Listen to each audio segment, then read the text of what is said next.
Hello and welcome to Rob's Rules, where the rules are simple. They're ours. I'm here, you're there. Today, we're going to start breaking down the Holy Grail.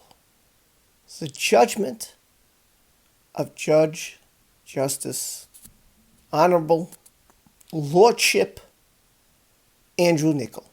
But we're going to start with the incident of May 2016, the 21st of May. Now, I've already done a video with Isle Tillet right version. We've also seen body cam footage of the second set of police officers that arrived on the scene.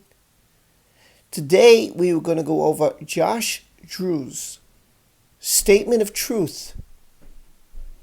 Why Josh Drew, you ask? Who is Josh Drew? Well, Josh Drew happens to be at this time, the fiancé of Miss Rocky Raquel Peddington. They got married and then got divorced afterwards. But he was there at the scene. We're going to read what he says happened because the judge went on the word of Amber Heard.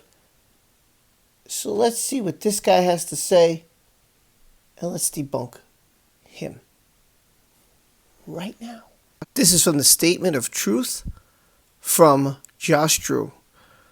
Paragraph 27. Josh says he greeted the police officers who arrived 15 minutes later. Now, at this time, his fiancée is there with Amber. And Amber, supposing all this stuff happened, of Johnny pulling her hair, and that she was hit with the phone from close range in her eye. I greeted the police officers who arrived about 15 minutes later. I showed them around the apartments. I showed them the broken glass walking past a large wine stain in the hallway. I showed them various damage to the property. A wine bottle dent in the door of our apartment. Then a tour of the other penthouse. So penthouse 1 was the dent in the door. Then a tour of penthouse 5, where there was broken picture frames, smashed glass of Rocky's jewelry, and other things across the apartment. They acknowledged that something had clearly happened. I watched the female officer take Amber aside and speak to her privately. As the female officer was speaking to Amber, I spoke to the male officer. I asked him what could be done, because we were obviously upset about what had happened. He told me that there was damage in the apartments, and Amber's face was red, so there was enough to pick Johnny up if she filed the report. I told him she was not going to file a report, but that I appreciated what he had said. As the officers left, they told me Amber had declined to give them a report. I greeted the second set of officers who arrived and told them that there had already been a police visit and showed the business card. They said they had to do a check of the property. I took them for a walk through the apartment, and they spoke with Amber in private. So right there is exactly what we see with the body cam footage. We see the officers trying to go in to see Miss Heard, and he's very reluctant to let them in. The same could be said about the first set of officers. So when people say, why is it so important about a business card? He said he showed it to them. He didn't. He said he would go and get the business card, which he never presented to the second set of officers. The reason this is important is because it's showing a false narrative. He's trying to make it seem as if he's very cooperative with the police and that they saw all the evidence. This is the first set of police. But wait. This is what they said, the first set of police said about the home. Page 25 of Officer Melissa Siena's deposition. We'll read the whole thing. Question. Okay, at the time when you first inspected the area to listen for sounds or to observe surroundings, did you see any indication of vandalism or property damage? The officer said, no, I did not. Question. Did you see any broken glass or any broken bottles anywhere in the hallway? Answer. No, I did not. Did you see any splashed wine on the floor or the walls? Answer, no, I did not. What happened when you got into the apartment described as that gentleman? He asked us to wait. He opened his door. He shut it. We could hear talking. I heard voices. Did you hear what was said? No, I didn't. I heard a female. It sounded like female voices. I assumed it was his, meaning his girlfriend. What he said was his girlfriend and misheard. Now they're talking about looking at Miss Heard as she came in the hallway. By the way, the hallway was well lit. So they see no property damage. They see no wine, no nothing smashed, no bottles. So they ask, what about Miss Heard? This is page 30, paragraph 5. And could you describe, did you see any marks of any kind on her face at all? The answer, no, I did not. Did you see any signs of swelling or injury to the face at all? No, I did not. Okay. Did you see any bruises or marks under either eye? No, I did not. Did you see any bruises or marks of any kind of her cheeks? No, I did not. So here it is again. The officers are stating basically there's no broken glass. There's no wine stains on the walls or on the carpet or on the floor as stated by Amber, Raquel, and Josh Drew. He said he showed them various damage of property. They claim there isn't any. Then he says they acknowledge that something had clearly happened. No, they didn't.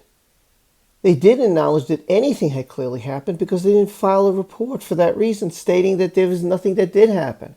And that Amber doesn't have any facial marks. But if she does want to file a report, they left the business card.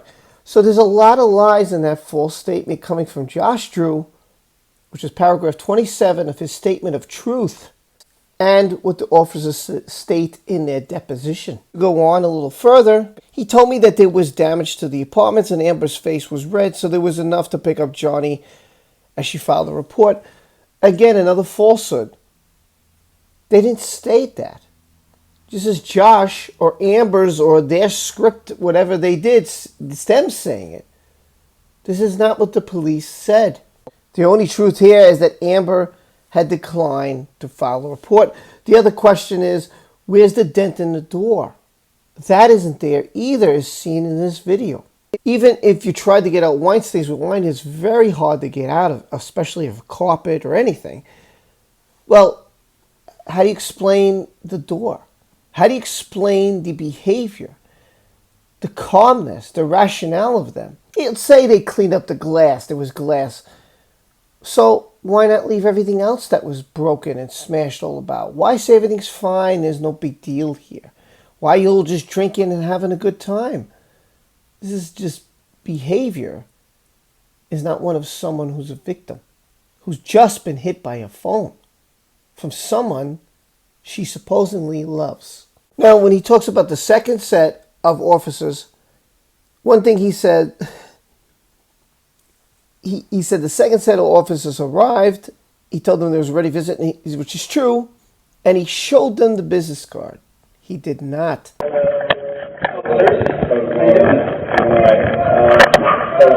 guys had somebody come out here earlier? Yeah, we did. Okay. I can't remember the names offhand, leave the card inside. Science, maybe?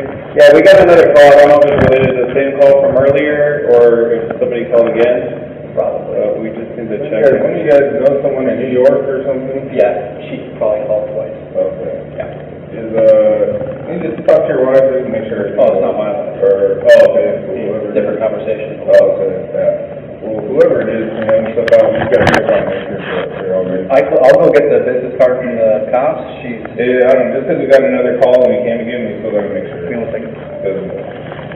Back up. Please, back up. We just, we'll just come in and just check. Another lie is that he gave him a walk through the apartment and they spoke with Amber in private. They did not. The other officers came by and checked the statement and the other place as well. Yeah. It must have been like a double call. Okay. Who's Amber? You, okay, and Johnny? Is definitely not here. He's not here? Okay. That's probably like 2 hours. Okay. Yeah. All right, cool. Everything about good then? No, it's good. All right. Thank you. Well, if you guys need anything else, just call us back. Have a good night. So it's these minor things that all lead up to none of this has happened. There is no wine spilled on the walls and on the floor of the carpet. There is no dent on the door. There is no glass and things broken and shattered all over the place. This place is very neat and tidy. Their reactions is they never wanted the police in there in the first place. So why did they make the phone call? I'll tell you why. Because they said, oh, let's do a setup. Let's frame him. Let's this, let's that. Yeah, but they changed their mind. That's what probably happened here. Again, it's my assumption because their behavior is like the police said. They just wanted to get them out of there. They didn't want to show them the apartment. Even Josh tried to keep them out. Things are neat and tidy. Look like they're all in its place. And Amber doesn't act like someone who's a victim. And when the first set of police looked at her and the second police set came there doesn't seem to be anything wrong at all, contradictory to what Josh Drew is stating. Now in a future video, we're going to see what Raquel Pennington has to say, Amber Heard's testimony, and the judge's testimony of this whole incident to debunk the Holy Grail. This is part 1 of 4. So, you let me know what you think of Josh Drew's statement of truth as compared to what the officers said, as compared to the body cam footage we have seen. Don't forget to like, subscribe, and hit that notification bell. Check out my store. Check everything in the description below. And with that being said, I'll see you all next time. I love you. Take care. And we are going to prove once and for all that this judgment, Amber Heard and her cronies, is all a bunch of bullshit. Till then, be well. Be safe.